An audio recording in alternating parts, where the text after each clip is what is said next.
Hey, I'm Casey Ferris. I make videos on DaVinci Resolve here on YouTube. Today we're talking about a brand new color tool in Resolve 17, the Color Warper. All right, so I'm in Resolve 17 in the color page, and I have this little clip of just some fun friendship activity. Oh boy. Let's take a look at how to use the Color Warper. Here in the second tab in the middle palette here, we have a brand new tool. And really what this is a way to select points directly on the image or on the scope here and adjust the hue and saturation really easily. Let's say we want to do something like desaturate all the blues in an image. We can take this blue side and push it towards the middle, and that will desaturate everything that's kind of that color of blue. Let's just pop this thing out here, clicking this little expand button.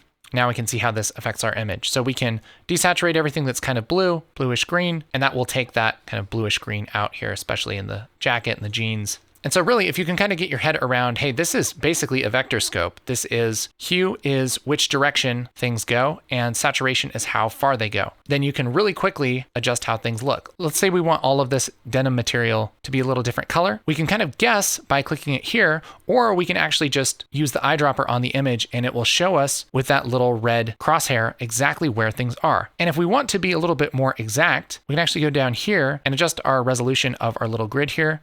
So I'll switch that to 12. And now that gives us another spoke here that's right just about on where that color is. So we can kind of remember where that is and go over, grab this, and we can move it around, and that'll change mostly just that color. And you can right click to reset. But an even faster way is just to click directly on the screen, and you can move it around with your mouse just without even leaving the screen. So you can kind of push this to a different color and adjust it that way. Something that I like to do is if you click and drag and you hold shift, it will lock it to either just the hue or just the saturation. So if I like the saturation, but I just want to change the color of it, I can grab this and hold shift and drag left and right. And what that'll do is just move the hue. So maybe we want her to have pink denim on. And of course, that's going to affect the other colors a little bit too. But that's a really nice way to work. Let's say we want that a little bit more saturated. I can grab this, hold down shift, and push up to saturate it. Of course, this is looking not so great, but you get the idea. In fact, if it is looking a little bit intense, there are some buttons to refine what we're doing here. Over here on the right, these are all the tools for basically how you can select and move these different points. But down here below the hue and the saturation, you have this little feather.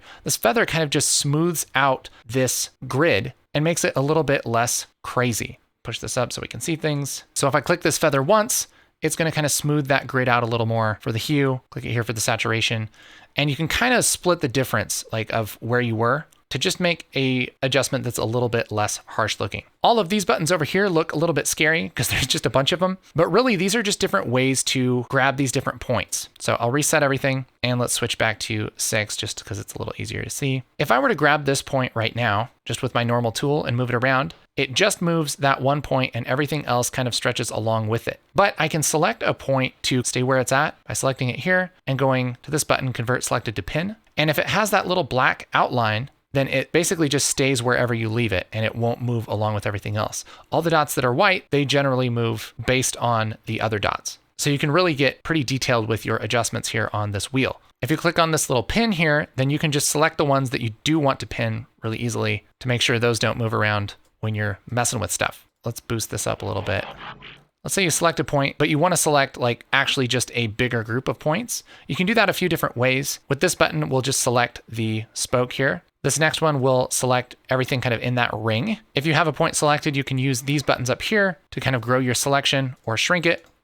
You can invert your selection here. And so it's really just about selecting the different points. That's why there's all these dots here. You have a draw selection. Anything that you touch will be selected. That's a great way to get pretty detailed with this thing. This view is just one view of this kind of same tool. If you go up here to the upper right-hand corner of the window, you can switch this to Chromaluma. And what this is think about looking at a cube from the front and the side. And all the colors are plotted in the cube. You can kind of see the idea right here. And when you move back and forth, depending on where these little dots move, that changes the tint of certain brightnesses. So if you want something that's a little bit brighter in blue, you grab it up here. And the advantage here is that you can actually darken or lighten things by moving up and down, and you can adjust the tint or the temperature by moving it back and forth. This part might be just a little bit harder to get your head around because you're basically looking at a 3D tool in 2D. So if this makes sense to you, definitely dive in. I personally like the hue saturation view, and I know I'm going to be using this quite a bit. So now that we have sort of a tour of how this works, let's actually do something with it. And let's actually do a grade on this image using the color warper. The first thing I'm going to do is just do a primary grade, which I'll just do with our normal color wheels. So we'll bring down the lift a little bit, bring up the gain just a touch, and saturate this maybe, boost up the gamma just a little bit. By the way, if you don't know anything about color and you're like, what's going on? Check out this video right here.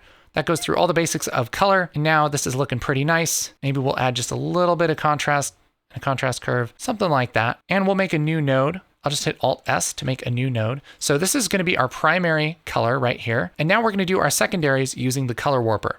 So really what we have to do is look at, what do we want to change? If I zoom in here, why don't we change this green foliage to look a little different? I can grab it right on screen and I can move it around to kind of preview what we can do. Like if I want to push this more towards like a fall kind of feel, I can push that more towards red and that would work. It is getting into the sand a little bit. And so maybe we'll go down here, I'll reset my color warper and we'll switch this to 12. Just gets a little bit more detailed so we can grab our green and move that around and it doesn't affect the sand so much. In fact, I can hold down Shift and drag left and right to just change the hue. And maybe we'll make this a little bit more kind of fall feel, you know? Just a really easy, simple adjustment to change how those trees and everything look in the background. Super nice. This is normally something that you'd have to do with a hue curve or a qualifier. And it's the same idea, selecting something by its hue and doing something with it. But to do the same thing with the curves, you'd have to go into your curves and actually work on two curves, hue versus hue. So we can grab this right here and then change it like that. And if we wanted to adjust the saturation, we'd have to go to hue versus saturation, select it again, and then we could adjust the saturation, which isn't too bad. But if we have our wheel here,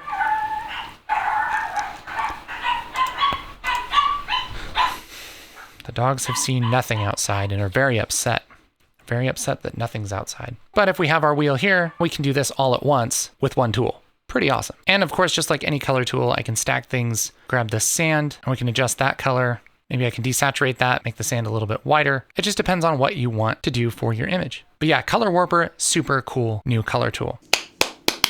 Isn't that neat? Boy. Hey, if you're just checking out Resolve 17, I have a whole bunch of Resolve 17 videos we're making. I'm gonna be adding them to this playlist and you can watch them to your heart's content. Or maybe even past your heart's content. Watch them until you're sick of them. That's what I want. Finally, just like, Casey, stop making videos. Come on. That'd be cool. Can you guys hear that? There's a maraca in the background.